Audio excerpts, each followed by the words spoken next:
DC Universe really has come a long way, hasn't it? I mean, let's think about it. Back in the 90s, when DC films were starting to gain prominence, especially with the Batman movies, it seemed as if the DC Universe almost at the beginning could do no wrong.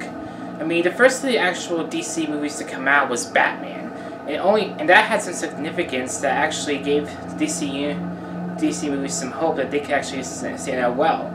And that's how it was for Batman. It started out strong. The sequels, well, the first sequel was good. The third sequel was not quite as good. The fourth one was trash. And basically, it was set as a sign for other DC movies that they might as well do better, or they cannot. But then again, outside of Batman, the DC comic book movies were rarely coming.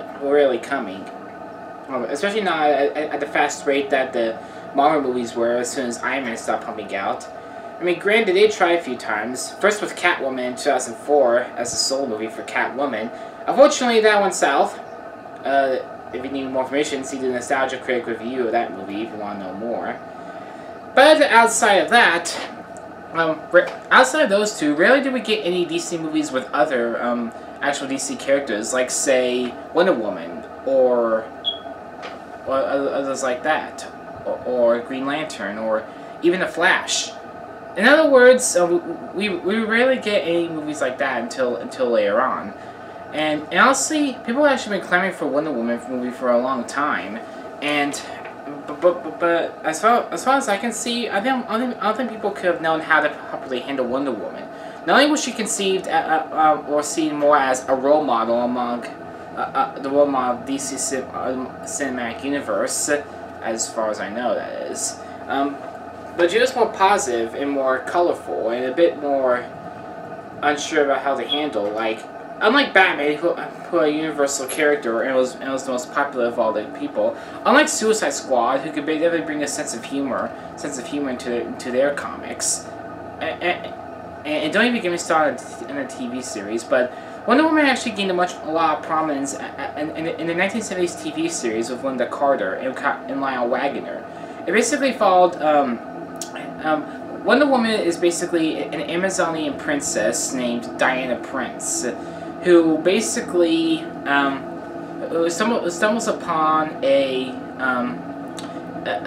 World War I or World War II pilot named Steve Trevor, and she rescues him from her island, and he tells her about the war that is going on in America, with lots of people getting hurt, and she feels compelled to go there and help him save people and free people, and so they go there during World War I to stop the Germans, and especially save as many people as possible and find out who she is along the way. And for this film, and I basically just described a lot of the film, but that's also basically the plot of the first series of the TV series that I really like. Although for that TV series, it was set during the first season was set during World War II, not World War I.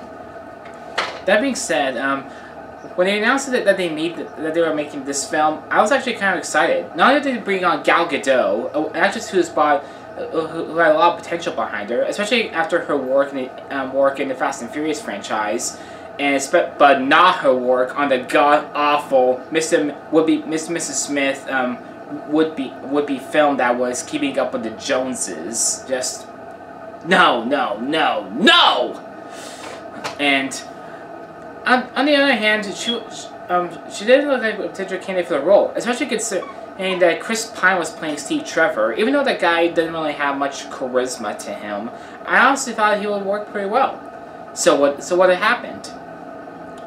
Well, guys, if DC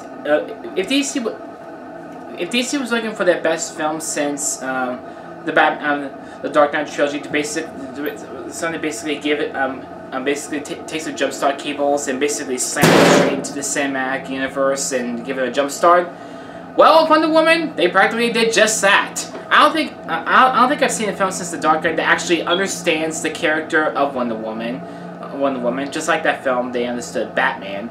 But they actually go from making things more dreary and sad, and they actually add like color and personality and fun and actual actual lightheartedness at points.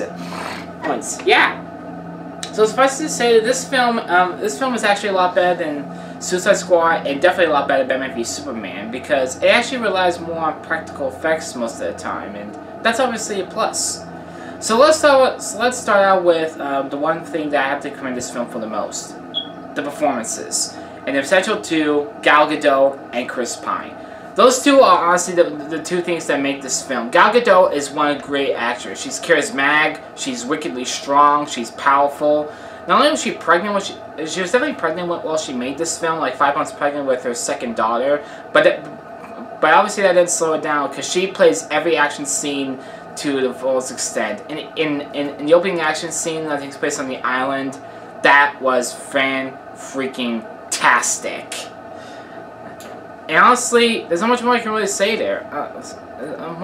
She sells every scene so well, and she actually gets the gist of who Wonder Woman is, like actually wanting to help people. Unlike one of the reasons I never liked Superman is that he was so powerful, but outside of caring for Lois Lane, he basically wore no emotions. And not only that, but he also didn't care about other people. Or when he did, he barely ever showed it.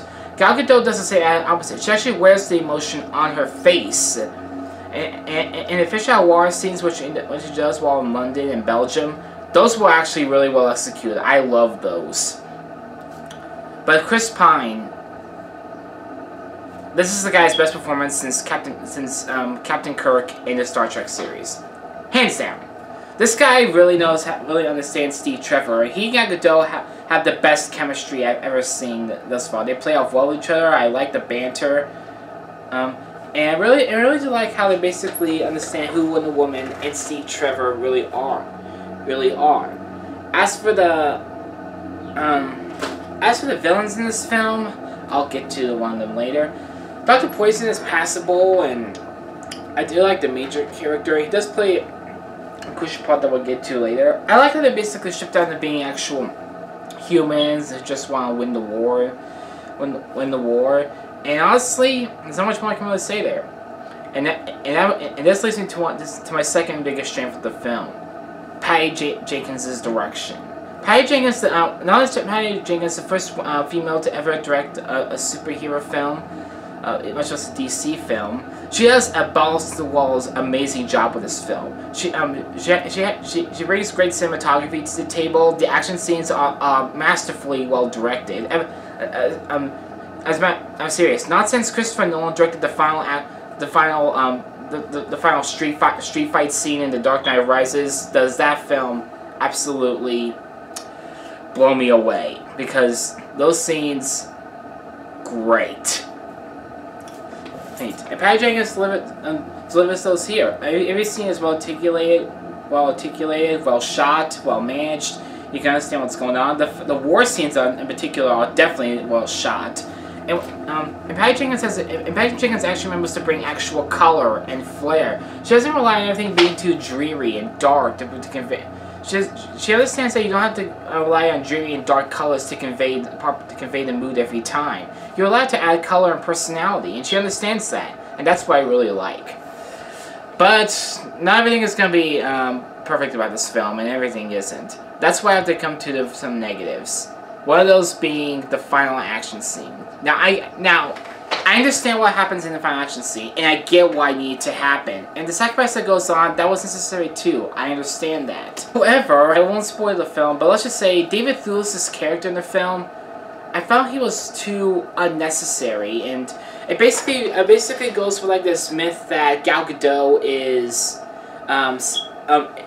believing that Ares exists, and basically everybody tries to believe that doesn't happen, and I honestly wish that if they kind of concentrated less on that myth, or just they would with that myth together in the final scene, in the final action sequence, and they actually would have focused more on like the horrors of war aspect that they're focusing on, because one of the major things about this film is the horrors of war. That's one thing to really see well. And Gal Gadot goes with Chris Pine or Steve Trevor into the war to help take down, try to stop the war, and she basically believes that by killing the guy who's starting the whole problems here, that the war will end. but she honestly believes, but she doesn't realize that mankind will still make these bad decisions, but just because one belief falls doesn't mean they're not gonna stop. And if they focus on that, the whole horrors of war thing is that like how the horrors of war basically can delude your mind and make you believe one thing that's not actually real. If they had stuck into that, I would have been on board with that. I would have easily realized that just because I get rid of the guy who's causing the problems doesn't mean that the problems aren't going to stop coming or war is going to stop coming. It's an ongoing thing, and if they have just focused on that, I would have been totally on board with this film. It could have added more humanity. But that film doesn't go that direction. And I won't spoil the film because I don't want to. But let's just say that if they focus more on that aspect and less on the aspect that they do, this film could have been a lot better. And like Batman v Superman, it does get too CGI, blockbuster heavy, but it's not also too overblown. But it's more real, less overblown, like what Zack Snyder did for Batman v Superman. So that was a plus. But at the end of the day, look, guys, there's not much more I can really say here. The DC Cinematic Universe might not reach the heights that Marvel has achieved, but Wonder Woman, it looks like they're actually on the right path to getting it right. Patty Jenkins knocks it out of the park with the direction. Gal Gadot and Chris Pine are excellent as Steve Trevor and Wonder Woman. The fight action sequences are well done. There's actual color and personality. And honestly, I can't wait for that sequel. If Justice League could be just as good, if not better than this, I would definitely be on board with this. And I do hate at the end of this film, basically like to modern day, several years later, and they could tell try to set up a better story within like Wonder Woman's period, like after the war. It could be a bit better. As such, I like all the things I told about this film, and for that reason, I'm gonna give this film an 8 out of 10. Thanks a lot for watching, guys. Guys, comment down below. Let me know what you guys like. I'm sorry I've been away for a while. I'm in the process of remodeling this area so that I can update a bit more, make it seem more professional. Anyway, please be sure to hit that blue button to subscribe to the channel, to donate to the channel. Every single dollar you donate to me really helps me out, guys. Like and subscribe. I got lots more on the way, and be sure to stay tuned for another Trivia Thursday episode coming up soon. Until then, I'm Ross Butler. This is 7am Weekly. See you next time.